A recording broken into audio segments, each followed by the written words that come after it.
What's going on, y'all? Chuck Nunface. Wanted to do a follow-up video. Many of you have watched my video on the Grimsmo Rask here, and so I've gotten a bunch of questions. If you follow me on Instagram, a lot of people have been saying, well, when are you going to do, the follow-up? And I'll kind of get to that in a second. But if you aren't following me on Instagram, it's at Chuck_Nunface. I certainly would appreciate that. I post there on a daily basis, so you kind of get to see a little bit more into my knife content and things like that. So if that's something that interests you, do please give me a follow there. If you haven't done so already, I do appreciate you subscribing to the channel. That definitely helps me out a lot.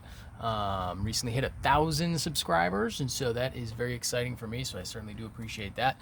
But if you can go ahead and hit that subscribe button if you haven't done so already, I definitely would appreciate it. So I wanted to do a second video kind of on this knife right here. But also I was getting a lot of questions because I recently ended up getting one of these as well. So here is, of course, the very distinctive Grimsmo Norseman. So I got a lot of questions. Well, when are you going to do a comparison video on the Rask and the Norseman? Which one's better? Which one? So I wanted to kind of go over some things now. I haven't had either one of these for a really long time, so I can't really do what I would consider to be a full review or anything like that. If you do want to look at a review, especially on the Norseman, I'm not even sure I'm going to do an actual quote-unquote review on this knife, simply because it's been out for quite a few years now. This is number 6970 right there. It's been out for quite a few years, so there's a lot of reviews out there on the Norseman. I don't know if I'm actually going to do one. I thought a more interesting way to go about doing it would be to kind of maybe do a comparison of the Rask and the Norseman, and maybe even end up with which one I like better. So, I mean, they're both obviously really nice. I mean, it goes without saying that they're really nice knives. Well constructed, well made. John Grimsmo and Eric Grimsmo, those are the brothers that own the company. John is really the I don't want to give him full credit for as the creative force, but he definitely does a lot of the machining and the design work on the knives. So, and Eric does a lot of the assembly and finishing and sharpening, of course, like that. And you really ought to check out the Grimsmo, John Grimsmo's YouTube page, because he really goes deep in depth on the making of these knives and the processes and the design choices and tolerances and real technical talk, but it's dumbed down where the layperson would be able to understand it. But I think a machinist would be able to appreciate it, and a layperson is able to understand it. So, I mean, I really think you definitely do yourself a favor, and if that sort of thing interests you, go check out his videos. The Grimsmo is going to be a little bit longer, or I should say the Norseman rather is going to be a little bit longer, a little bit bigger in all regards. So the blade's going to be, generally speaking, a little bit taller. It is just a hair longer at like 3.65 inches, I think it is, where this is the Rask is 3.5. The handle's a little bit longer. It's a little more, that's my dog right there. That's Bluebell. The handle's a little bigger. Doesn't have all the internal milling that the Rask has. And so, there's definitely some differences there. As far as action goes, got that right there. Equally quick, equally smooth, feels frictionless. You are, however, going to notice that bounce. Not all the time. There's ways to avoid that bounce, but you do get that bounce. And what I think happens is the way the detent ball hits abruptly. I don't know. We'll kind of take a look. You know what? In fact, I thought I was going to do this. We're going to go ahead and take a look on the insides of both of these knives. So we're going to go ahead and take them both apart. Now, I've never done this before. I'm doing it for the first time on camera. So we will see how this goes. Hopefully, I don't lose any parts, because that would be crappy. I wouldn't want to do that. Tiny bit of Loctite on there. Nothing crazy. So this, of course, is the tool that the knives ship with. A little bit of pressure off that spring. Probably should have done that first. And we'll go ahead and take that apart. There goes that side. Got the bearing right there. There's the other bearing. try to keep all these pieces just in here because I am outside right now. So there you can see the milling that they do. And I should, yes I do. Okay, so these are known for having two, not one, but two stop pins. And they're different sizes. And they have a bin of stop pins that they can use, that they can choose from. Let's just go ahead and take a look at some of the details they put in this. This one was Norseman, it says right there, of course, May 2023. This is the Rask box, so I don't have the box for the Norseman right there. So you can see that right there, May 2023. And that actually looks like an imperfection that I just noticed for the first time on camera. We have a shaving of titanium from the lock relief, or the lock bar cutout that I just noticed. Do you see that in there? I never noticed that before until I took it apart. And I don't think I have anything that I can get that out with right now. But there you go. Okay, so that was a misstep, but we just caught that on camera. So actually it stays in there pretty good. The thumb stud, or the pocket clip, I have been curious about this. They even take the time to anodize the screws that you really can't see, which I think is pretty darn cool. Okay, it does have a pocket milled out for the pocket clip, so I think that's cool. I'm a fan of that. I'm definitely a fan of that. I wonder why they have a screw there. It must be for their milling, their machine, their Kern machine. They put the part on there. That's why they have a screw. I never noticed that. I'm gonna go ahead and, so I don't have too many loose parts, I'm gonna go ahead and put this pocket clip back on right now. So don't mind the downtime here in the video. Maybe you'll find this informative. Maybe this is just filler and it's not too exciting, but I want to go ahead and get the pocket clip poked back on. But they do all of their machining in-house. I don't think there's anything they don't make aside from the ceramic balls in their bearings. And they use the absolute best bearings that they can possibly get, with, as John and Grimsmo would say, the most sphericity, evenness, and I don't know if it's going to come out on camera, but they make their own Delrin bearing cages, and they machine the Grimsmo name into them. So that is really cool. Look at the little details they do on the lock bar insert. It's stamped AEBL for the type of steel that they use. It's got the Grimsmo logo in there. And yeah, like I say, once again, they have the, you know, anodized, all their screws also, all made in-house, which is pretty impressive. So we'll go ahead and put the big parts of this made in Canada right there. We'll put that aside. Let's go ahead and do, I don't want to mix these parts up. I don't want to have to go back to the tape to figure out what goes where. I don't think I should have to. But, yeah, there we go, a little Loctite, break that loose. So I was just going to do a comparison, but it's turning into a full-on disassembly video of the two knives, but that's alright. I guess I really can't get these parts mixed up. It would only be the bearings, maybe, that I got mixed up.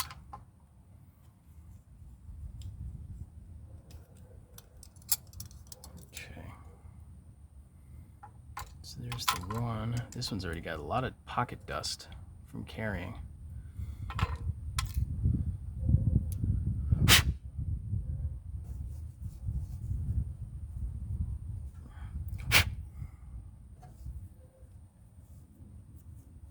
Clean that out there. There we go. So that's the milling on the Rask blade. And check out all the milling work they do on the inside of this. It's really kind of crazy. This one has the actual, on the Rask, they do the full-on birth date. So this is April 23rd, 2023. They have the time stamped on there. It's 7:46:24. So I would assume that's 7:46 in the morning, 24. This came off the machine and it was completed with its milling. So they've got all of that internal milling, which is really, not only is it great looking, and it matches the external milling, which I think that's something they do in all of them. So if it's a knurled pattern, it's going to be knurled inside there. If it's honeycomb, it's going to be honeycombed inside there. I think. I could be wrong. This, of course, is my only one, so. But that's super cool, the details that they put in there. And, you know, obviously the Norseman doesn't have any sort of milling in it. And then, proudly made in Canada. With a birth date, well, not the full, nope, the full birth date again. April 23rd, 2023, 7:46 and 24 seconds. Crazy. And this one did get really dusty with pocket lint.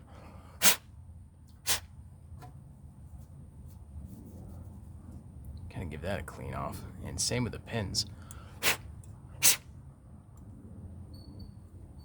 Take that pin out, actually. If you're still watching, I hope you're at least somewhat interested and entertained by this video, because it's kind of turned into something that I wasn't really intending. But my wife's out here. She's gonna water the plants. Hi, honey. No, still doing it. That's my wife, Mrs. Nunface. She's out to water the plants. But yeah, there you go. There's more of that milling right there. And then when we look at the, the lock side, all of those little details. And the Rasks, I think it just goes the extra mile, which I'm wondering if it's something that they're going to do in the Norseman in future generations. As time goes on, they're probably going to start making a lighter weight version of the Norseman. I would think. I don't know for sure, of course, but they probably would start doing something like that. But, what do I know? I'm not going to go ahead. Well, I am. I think the Rask just kind of goes the extra mile with what they do as far as construction and finishing work. And a lot of it is because it's a newer design, so they don't have to reinvent the wheel. Just my opinion. They don't have to reinvent the wheel with a Rask. Wait, I think I'm supposed to do it from this side. I'm supposed to reinstall it from this side. So get that back in there. Clean off that bearing real quick. I'm not going to put, well, I do have lube out here. Maybe I will put a little nano oil on this one. I'll put just a drop. It's probably more than I even needed. I have no experience with nano oil, but they include it, so I guess I'm using nano oil on the bearing. It really probably doesn't even need it, but I'll put it right there, and I'll put a drop right there, and we'll see. Kind of work it in there. All right, so I've got that. Let's put the other bearing back on. There. We'll go ahead and see if we can't put this back together without turning it into a... Oh yeah, easy enough. Now these, from what I've seen in videos, is you really can't put them together wrong unless I put the Norseman himself upside down, which I don't know. Did I? Nope, I didn't. All right, I put the Norseman the right way. It's kind of like a Sabenza. All right, so a Sabenza, you really can't put it together wrong because it's all about tolerances. And so that's why I would encourage you, another reason to go watch those John Grimsmo videos is because he discusses tolerances and how, super ultimate flatness is a thing. And tolerance stack is a real thing. So the tighter tolerances you have on one part, it's going to stack to your next part, which I think is kind of fascinating. I'd watch a whole video just on that. And like I say, he does it in a way where the lay person can understand it, if you've got the patience to watch it. I mean, you may not, because they do tend to be longer videos. And there you go. It comes back together, and it is well centered. And it is exactly, maybe it's a little tight. I can't tell. No, that's pretty nice. It feels exactly the way it did before. It does seem like it's favoring one side. I don't want that. So I'm just going to tighten it down. Now it's back to normal. Yep, there we go. It just needs to be tightened a little bit, and it does not affect the action one iota doing that. All right, let's do the same thing with the Norseman. I'm just going to tidy it up right there. That stop pin's in there. We're going to put it back together from the lock side. We're going to have the Viking facing up, because that's really kind of the only thing you could screw up putting these back together, is just he might be upside down. So we'll do that. You know, I was considering, and I may just have to do this the next time I take this apart, I was considering to see if I couldn't combat that that block rebound of putting some grease on there instead of you know what I think happens with the lock, and you see how it has that ramp right there, and that's going to start into that groove, and that little ramp, and the ball's going to lock in there. I think this little kicker right here, this little lip right here, is what, because when we watch it, we've got it here, you know, it would be locked, and then we're going to bring it down. Oh, I don't have the pivot in there. Bugger. Let me see if I can just cheat and do it this way. If I can just put the pivot in that way. So we've got that in there, and it's going to go in. And on this side, you've got all these cutouts for the detent, which is flattened, by the way. It's a ceramic ball that's been flattened out, so it's not a round detent. It's got more surface contact. And so it's going to go in there.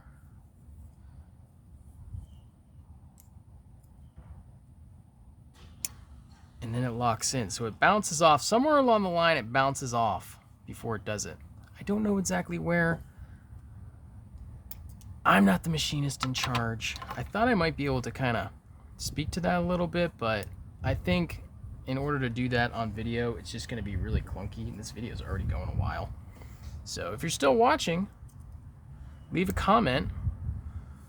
You know, have you ever seen one of these taken apart before? What are your thoughts? Where is, okay, the other one's right there. Which do you prefer so far? Do you like the Rask? Is that more your style? Or are you digging on the Norseman? Because as it stands, the Rask, that's the one that has got that more, slightly more refined. It's got those little extra things that the Norseman doesn't quite have. The internal milling and, you know, all the new things that they've kind of incorporated with their finishing. Oh, wait, I forgot a bearing. Whoops. That wasn't smart. They've got, it goes just a little bit above and beyond from a machining standpoint. And like I say, it's probably because it's newer, and I'm curious to see if they incorporate those things into, do a little oil while we're here. They incorporate those changes that they made with the Rask into the Norseman. I don't know. Maybe they will, maybe they won't. They're always changing things over there, or up there in Canada. I don't know. We'll see. So I'm going to put that in there like that. I don't think it needs any oil on those bearings. Get this guy back in here like so. Okay, cool. We're back in business. Get that loosely put in. I'll get my others. You know, and I'm debating. I'm internally, I'm trying to figure out a way to justify to keep them both, but I'm probably only going to keep one of these. And And so thought it was going to be a clear-cut choice, but now I'm not so sure. Let's see if I can do this without cutting myself. Come on. All right. I'm not so sure anymore. So yeah, the Rask is definitely going to be your more EDC friendly option for most people. It's got kind of a more realistic carry profile, a more traditional profile, whereas the Norseman is certainly more kind of over the top. And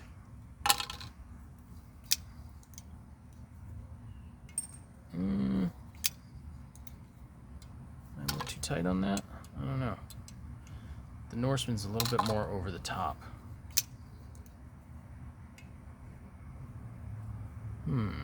Feels different now. I wonder if I did something. All right, in any case, I'll go ahead and take a look at that off camera. I don't think it's anything that I'm going to be too concerned about. I probably just need to adjust some screws here and there. We'll figure it out. Now, if it came right down to it, which would I choose if you're still watching, if I've still got you after over 20 minutes? Gosh, this is a long video.